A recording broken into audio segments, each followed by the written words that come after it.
Combate, a trincheira do contribuinte. Menos impostos, mais empregos.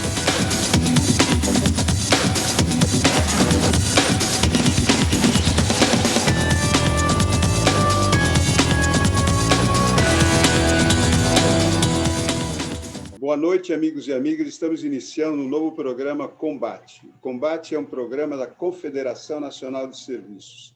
E o nosso lema é mais empregos e menos impostos. É um lema antigo que, ao longo desses últimos 22 anos, nós estamos pregando esse lema, mas, infelizmente, não está acontecendo como deveria acontecer o emprego. E os impostos estão se mantendo, mas alguns estão sendo até aumentados. Portanto, vamos lá conversar um pouquinho hoje com o Wander Morales, que é presidente da Federação das Empresas de Mão de Obra Temporárias e Serviços. Wander, muito obrigado por nos atender, a gentileza de participar nesse nosso programa. Como sempre, Wander, nós temos um entrevistador, que é o Roberto Mendonça, que vai fazer a primeira pergunta. Wander, muito obrigado pela presença. Eu gostaria, para situar os nossos telespectadores e ouvintes, que você nos desse um panorama global assim do Sindipres, de quem que você representa, para que as pessoas possam se situar. Ok, bom, eu que agradeço aqui o honroso convite, é um prazer participar desse importante canal de debate e de levar informação para o público de prestadores de serviços e de trabalhadores também da área, né? Eu represento a federação, que chama-se FENACERT. Ela representa as empresas de recursos humanos, de trabalho temporário e de terceirização. A gente tem congregado vários sindicatos pelo país. Eu também presido o sindicato da mesma categoria no estado de São Paulo. Na federação, a gente tem mais ou menos umas 34 mil empresas que nós representamos no Brasil, que somam mais ou menos, entre terceirizados e temporários, 2,5 milhões de trabalhadores. Então, é um setor que contribui muito para a empregabilidade formal no país e também ajuda no combate à informalidade, né, que é o grande problema hoje do país. Wander, sem dúvida nenhuma, a sua presença aqui conosco é muito importante devido ao grande volume de empregados formais que o seu sindicato representa, né? Então, nós gostaríamos de aproveitar ao máximo essa sua presença sobre esse aspecto exatamente da mão de obra. Um dos pontos que eu gostaria que você iniciasse nos falando é sobre esse volume muito grande que a gente tem de mão de obra não formalizada, né? Por que a gente tem no Brasil um volume tão grande, não só de pessoas desempregadas, mas como uma mão de obra que deveria estar formalizada e não está? E, junto com essa pergunta, eu já emendaria, para a gente não ficar muito nessa vai e volta, você falar um pouquinho como a coronavírus afetou esse volume tão grande de trabalhadores. Bom, Roberto, o problema é que o país, o grande volume de informais, né, que hoje somam, acho que a força de trabalho hoje é equilibrada, né? Metade formal, metade informal. É uma coisa muito ruim para o país, porque deixa de arrecadar impostos e muito ruim para o trabalhador, porque o trabalho informal, sim, é um trabalho precário, né? Sem proteção social, sem oportunidade de qualificação ou requalificação, de modo que isso é muito ruim. Isso está muito na cultura nossa, de não incentivar o empreendedorismo, né? A atividade econômica, né? Nós temos um ambiente de negócios muito hostil no Brasil. A gente precisaria, e agora a gente espera aí que essas reformas andem, para a gente tornar o nosso país mais atrativo para investimentos, para investidores, que dê mais segurança jurídica. Eu acredito que com essas reformas a gente possa melhorar esse ambiente de negócio, a gente possa trabalhar mais na empregabilidade formal. e diminuindo a informalidade e dando mais proteção para os trabalhadores. Isso é bom para trabalhadores e é bom para o país. Nós precisamos de reformas que privilegiem o emprego, né, que dotem as empresas de condições de investimentos. Hoje não. Hoje o empreendedor, ele é um herói no nosso país, né? Ele não tem incentivo nenhum, ele não tem crédito, ele não tem acesso a crédito, e quando tem, os juros é muito alto, ou as garantias que o banco exige dele é muito alta, ele não consegue investir, ele não consegue ampliar, ele não consegue empregar mais. Então, a gente trabalha contra o emprego, essa é a verdade. O país hoje trabalha contra o emprego, né? A reforma trabalhista que foi feita recentemente, ela melhorou um pouco, ela teve um avanço, mas ela precisa continuar. A gente ainda tem muitos problemas na área trabalhista, que isso gera muita insegurança nas contratações, principalmente nas pequenas e médias empresas. Eu vejo que muita gente com muito receio de contratar, com muito receio de assinar uma carteira, porque, assim, não tanto pelo custo do trabalho hoje, mas não saber quanto que isso vai custar no final. Esse é o grande temor do empreendedor hoje e do empresário quando ele contrata alguém. É não saber quanto isso vai custar no final, né? Nós temos hoje uma facilidade muito grande de acesso a reclamações trabalhistas infundadas, né? Que acabam atrapalhando até quem tem realmente necessidade de recorrer ao judiciário trabalhista e acaba atrasando aí e prejudicando as pessoas que realmente teriam direito. Então, a gente precisa melhorar isso. Wander, nós temos... Só para me cortar, Wander, mas eu queria fazer uma pergunta exatamente em cima dessa tua posicionamento. Nós estamos com uma proposta, já que está fazendo 22 anos agora, quase, que é a desoneração da folha de pagamento integral, tirando todos os encargos sobre a folha de pagamento, o INSS, o Sistema S, o INCRA, o salário educação, todos esses encargos sobre a folha, só mantendo só o salário. E, evidente, as conquistas da CLT, 13º, férias, isso aí a gente tem que manter, inclusive o fundo de garantia.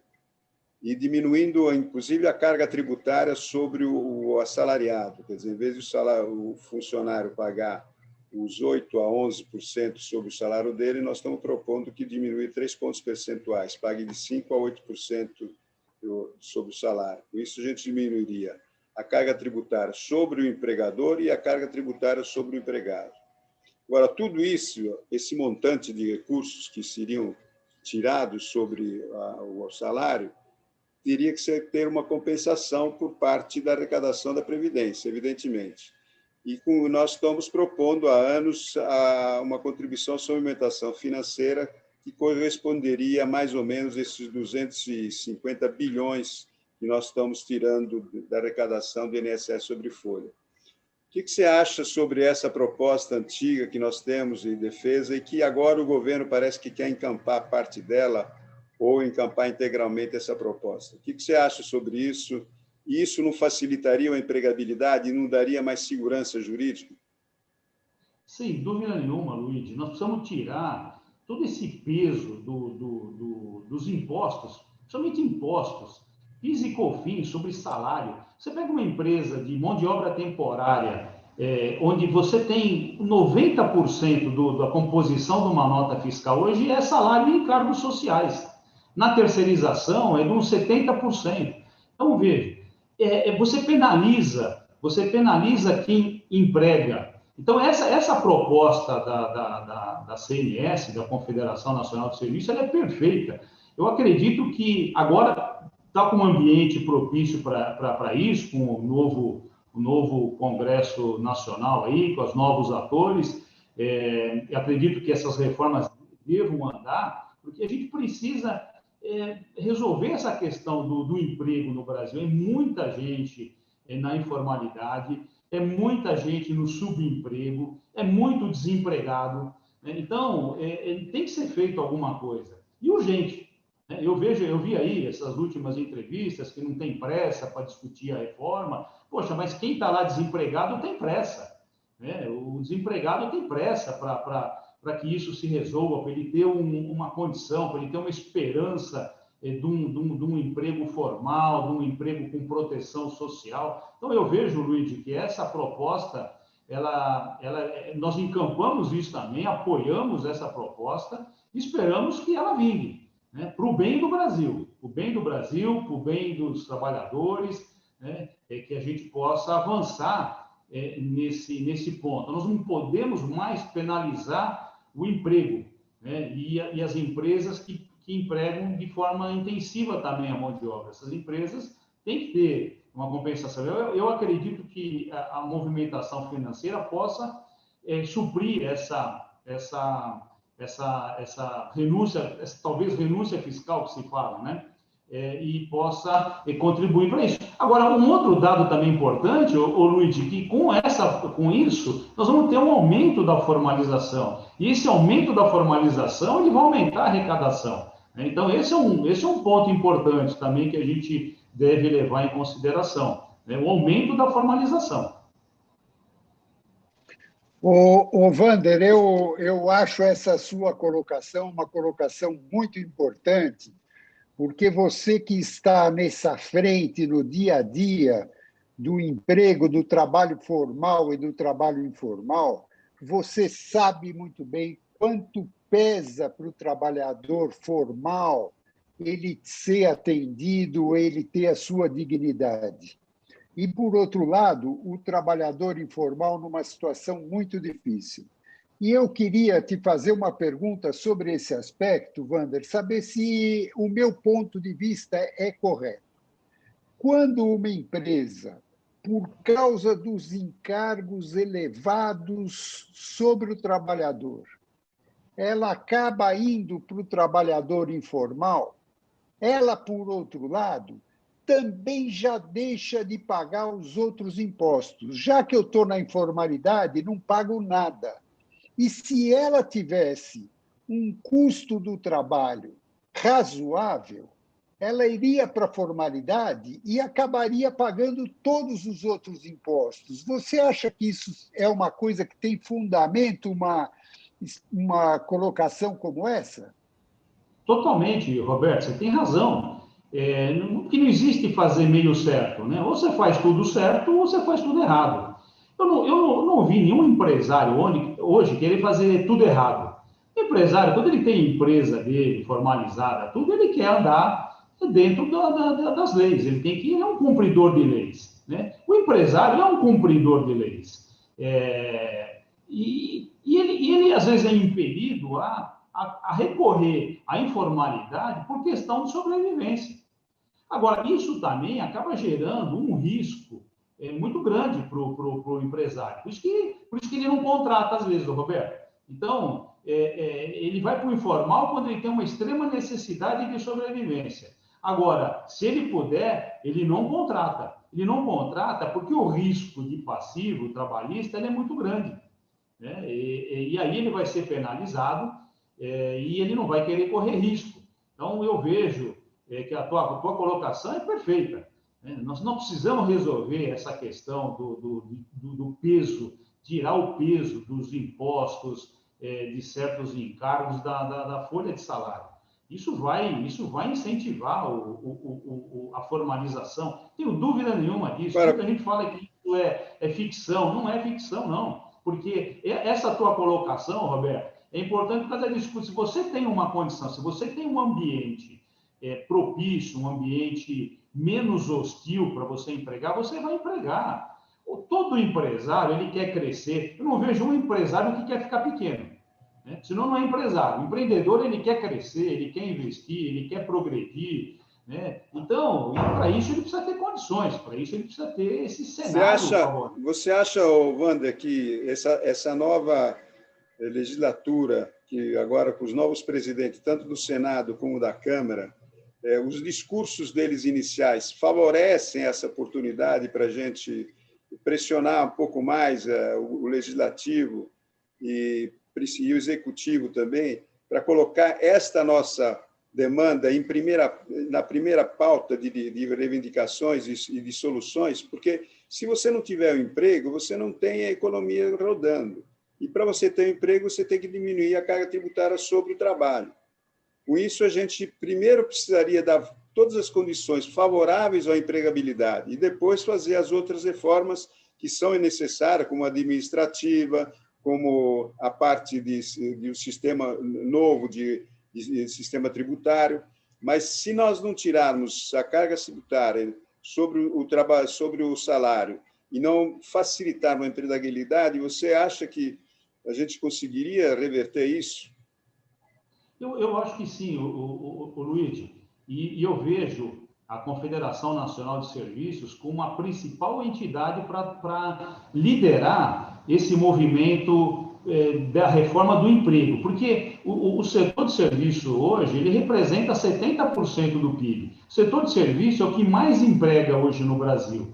Então, o setor de serviço ele tem que ser um ator importante, ou tem que ser ouvido por as autoridades. Os discursos que eu vi até agora do novo Congresso, ele está muito bom, está muito animador, né? Está dando muita esperança para que a gente acelere essas reformas. Acho que o nosso papel agora, através da liderança da CNS, é promover uma aceleração dessas reformas, porque o emprego, como você disse, é o principal ponto. Quem está desempregado, ele tem pressa. Ele precisa logo arrumar um emprego, ele precisa começar a pagar suas contas. Ninguém gosta de ficar devendo, né? E é bom para o país também, né? Porque esses programas sociais, eles custam muito caro para o país também, né? E veja, esse primeiro auxílio emergencial, ele atingiu mais de 67 milhões de pessoas.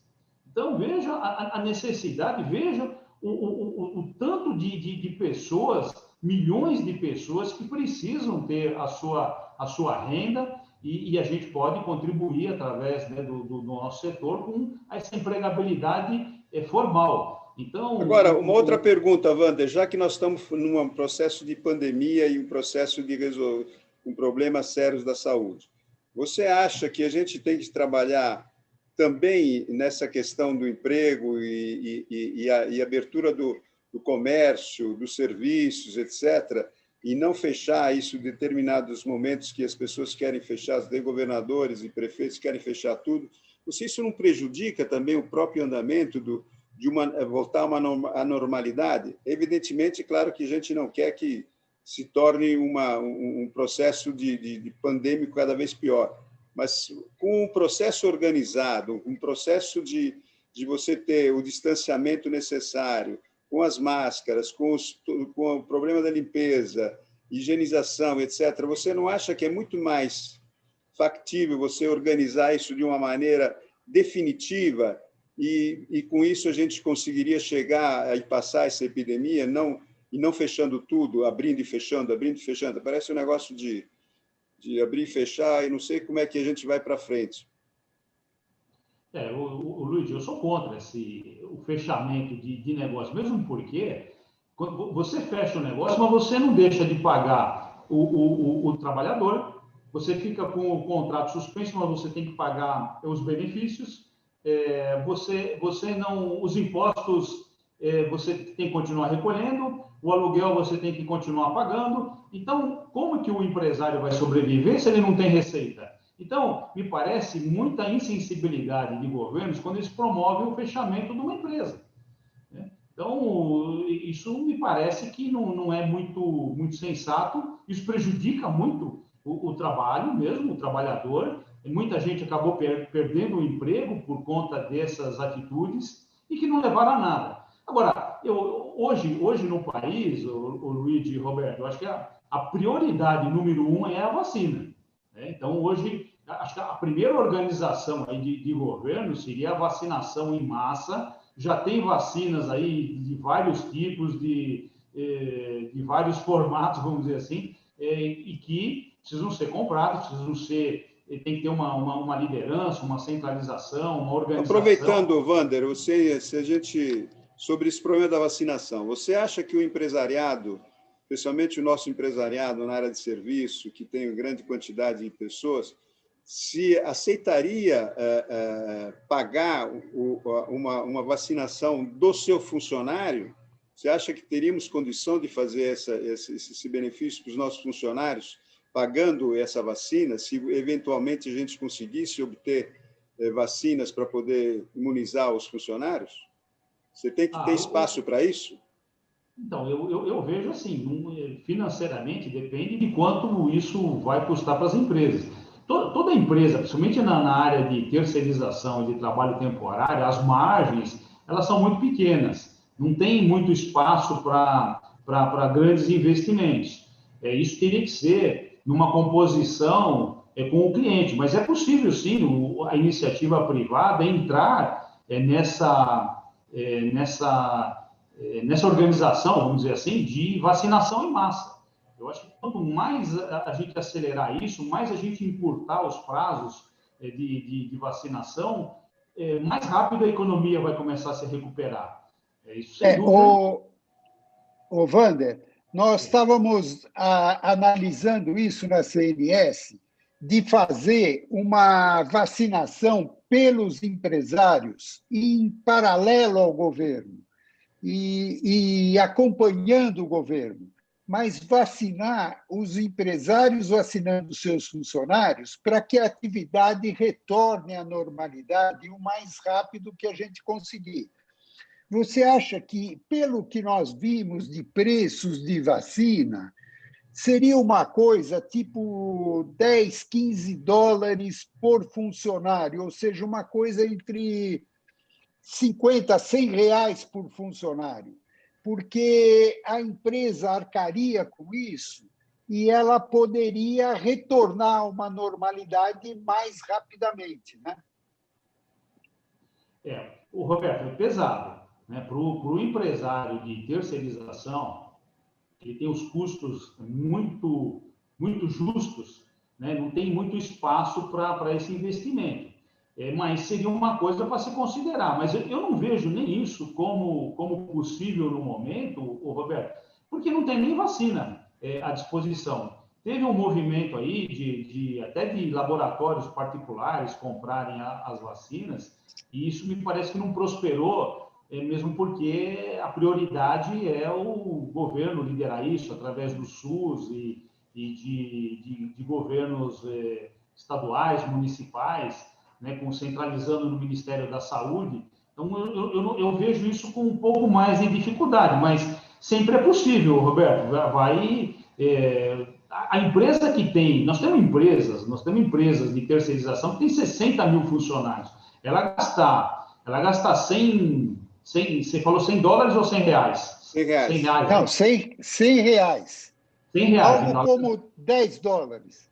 10 dólares, então. Ela gastar isso por trabalhador, veja a quantidade, o volume, né, financeiro que isso envolve.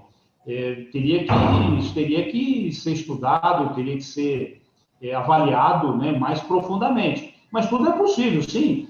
O que nós precisamos é recuperar. Se isso se consegue recuperar lá na frente, seria um investimento, né, que haveria uma recuperação. Então, é possível, mas não é fácil, mas é possível.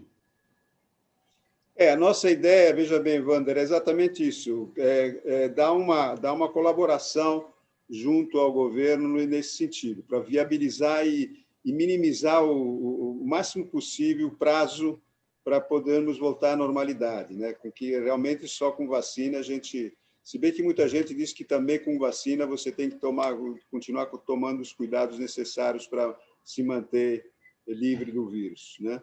Mas pelo menos tem uma possibilidade de ter menos contatos e menos pandemia.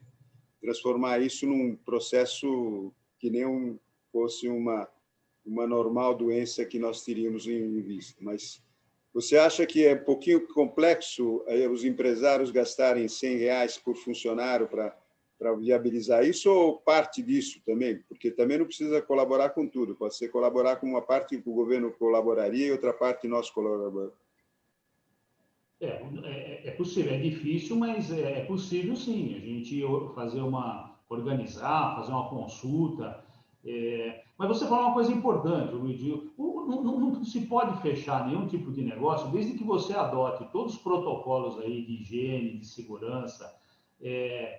A gente vai conseguir ter uma atividade econômica sem muita restrição, tomando esses cuidados, né? Mesmo com a vacina, isso é uma coisa importante. Nós vamos ter que conviver ainda com esse vírus por muito tempo. Então, vamos tomar a vacina, mas vamos ter que continuar usando máscara, higienizando as mãos, tomando os cuidados, evitar aglomeração, né? Então, me parece que a gente não pode... Eu sou totalmente contra paralisar o fechamento de negócio. Todo negócio é essencial, né? Não tem esse negócio de, o meu negócio não é essencial. Para o empresário, todo negócio é essencial, porque se ele não tiver receita, se ele não tiver renda, ele não consegue ter o seu negócio aberto.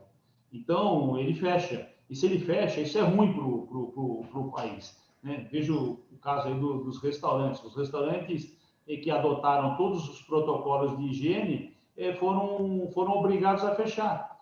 E aí vão fazer tudo clandestino, né? Vão fazer aí festas clandestinas, aglomeração, tudo de forma sem controle, que é o que acaba ficando pior. Parece que isso é pior, esse tipo de medida ela prejudica ainda até o controle da pandemia, porque as pessoas, nós já estamos há quase um ano nisso, né, Luiz e Roberto? Nós vamos fazer o mês que vem, já é um ano que nós estamos nesse processo de restrição e de movimentação. Então, me parece a gente espera que os governantes tenham um pouquinho mais de consciência, e não só brasileiros, no mundo inteiro está acontecendo a mesma coisa, abre e fecha. Veja na Inglaterra, o pessoal fecha num dia, abre no outro, e continua, a pandemia continua e as mortes continuam aparecendo. Não é que foi drasticamente encerrado. Na hora que você fechou, acabou, não tem mais internação, não tem mais nada. Não, continua acontecendo a mesma coisa.